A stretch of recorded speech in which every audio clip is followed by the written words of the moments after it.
will be examining the sensory system for pain and temperature, position and vibration, the light touch and the discriminative touch. So now some tips for detecting the sensory deficits. First, you have to compare the two sides of the body, including the arms, the legs and the trunk. For the pain, temperature and touch sensations, you have to compare the distal areas to the proximal of each extremity.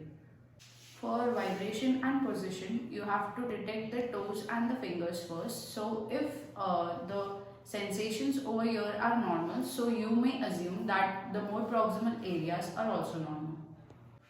So vary the pace of your testing so the patient does not merely respond to your repetitive movements.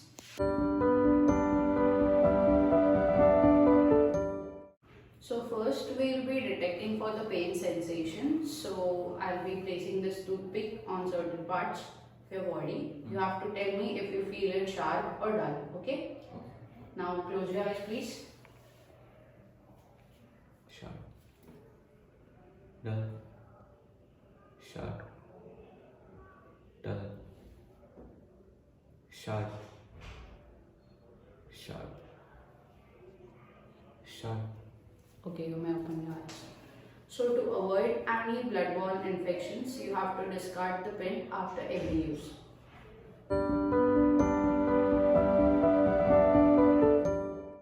So now we will be testing for the temperature.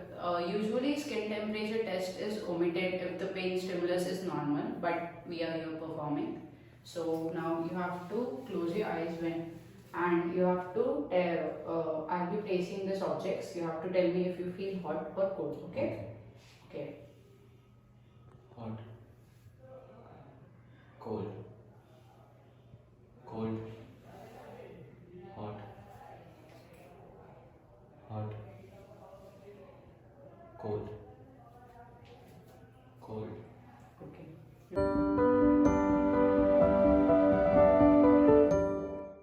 So now I'll be detecting for light touch. So I'll be placing cotton on your face at certain positions and you have to tell me after opening your eyes where did I touch with the cotton, okay? So kindly close your eyes. Here, here, here.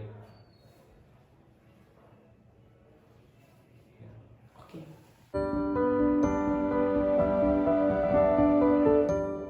So now we'll assess the vibration of the sensory system. For this, we'll be using a 128 Hz tuning fork. So in this procedure, I'll be gently striking the tuning fork and place it on the distal interphalangeal joints of the fingers as well as on the big toe to see if the patient has intact vibration sense. So show me your fingers. Okay. Now you have to, when I strike this and place this, you have to tell me, do you feel any vibration? Or if you are confused, you have to tell me when the vibration stops. Is that okay? Okay. Do you feel any vibration? Yeah, I feel the vibration. Okay, that's good. Now, on your toe. Do you feel any vibration? Yeah. Okay. So the vibration sense in our patient is.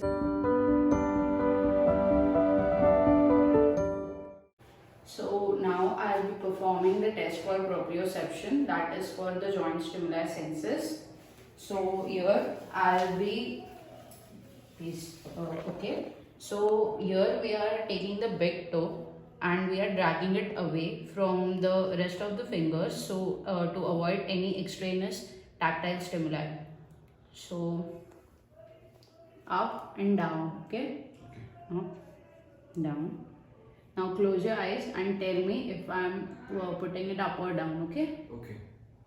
Down, up, down, up, down. Okay, you may rest your head.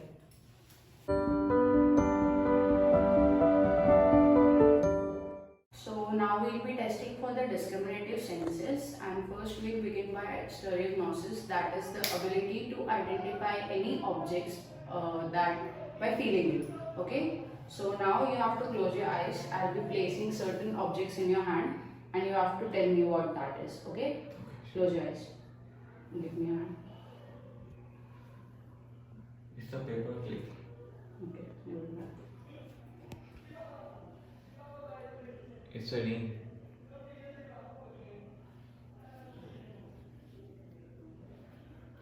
It's a coin.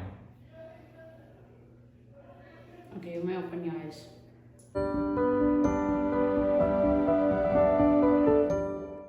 So our next test is number identification or graphesthesia. So for that, I'll be writing certain things on your hand or writing a huge number. You have to identify that, okay? Okay. So now close your eyes. 1, 3, 4, 8. Okay.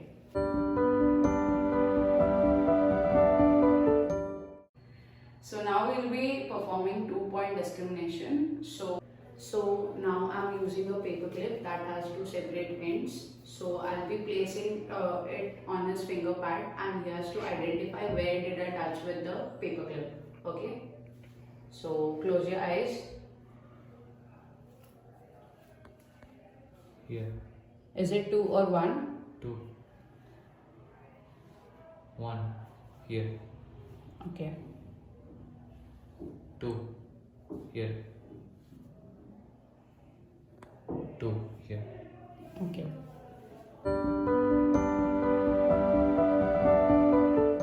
So now we are testing for point localization. So first you have to close your eyes. I'll be placing this on any of your hands, and you have to open your eyes and tell me where did I touch it with it. Okay. Close your eyes. Open. Here. You now close. Here.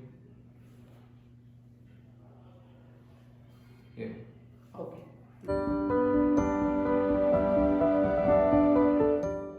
So now we will be performing extension. So for that we will be either stimulating one side or both the sides of the body, and the patient has to identify.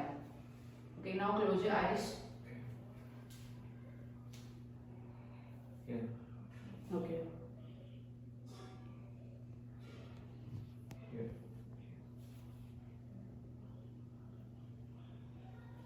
Here. Okay.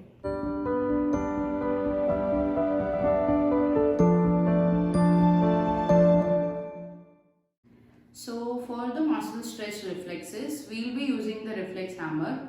So for the position of the reflex hammer, we have to hold it loosely between our thumb and the index finger, so that we can give a slightly gentle movement in an arc, and the movement will be restricted by our palm and other fingers.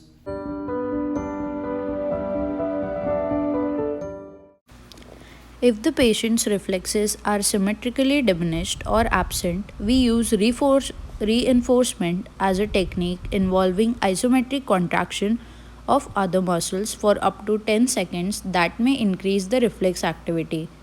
So, to enforce the arm reflexes, ask the patient to clench his teeth or to squeeze both knees together.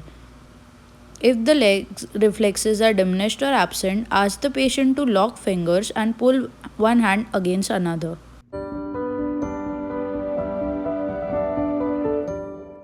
So now we will be testing for the biceps reflex. So for that, the elbow should be partially flexed, the forearm pronated with the palms facing downward.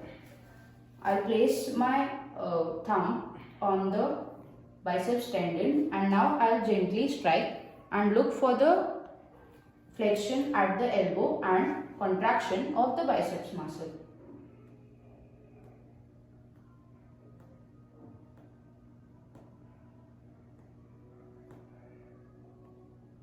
Okay. So now we will be testing for the triceps reflex. For that, we will slightly flex the arm at the elbow and place the hand on the body. And now I'll gently strike on the triceps tendon, and we have to look for extension at the elbow.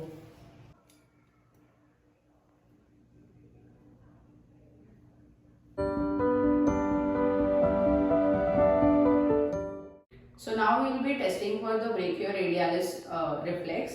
For that, we will be placing the patient's arm on the thigh, slightly pronated, and now I'll be striking over here with the flat side of the reflex hammer, and we have to notice the flexion at the elbow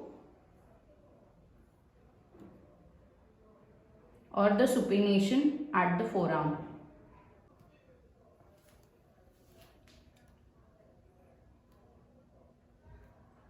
You may relax here.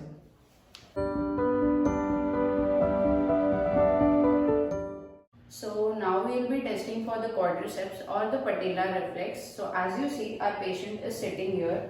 The knee is in slightly flexed position. So now we will be briskly tapping on the patellar tendon which lies over here, and we'll place our hand on the anterior thigh to see the quadriceps contraction, and also we have to notice the extension at the knee joint. Okay.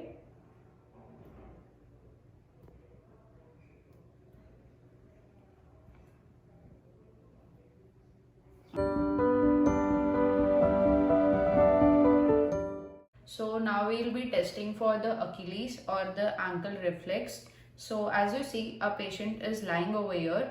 So first we will flex the leg at both the knee and the hip joint, and we will be placing this leg on the opposite shin bone, externally rotate it, and then dorsiflex the foot. Okay, now I'll be tapping on the Achilles tendon.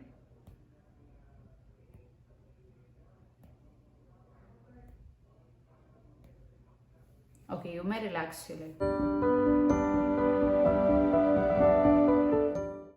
So if the reflexes seem hyperactive, we will test for clonus. So for this, we will flex the knee slightly, and then you have to relax your lower leg. I'll plantar flex and dorsiflex his leg continuously, and then I'll hold it in dorsiflexion to see if there is any plantar flexion movement. Here none is seen, so there is no clonus present here. You may relax.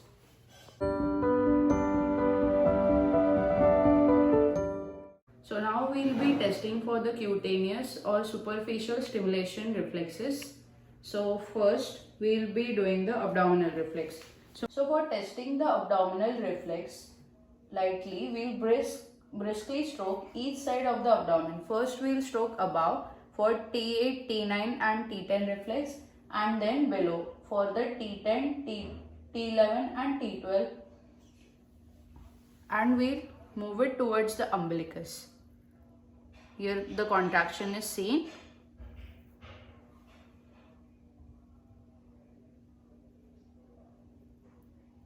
So the abdominal reflex is intact. We have to note the contraction of the abdominal muscles and the movement of umbilicus towards the stimulus.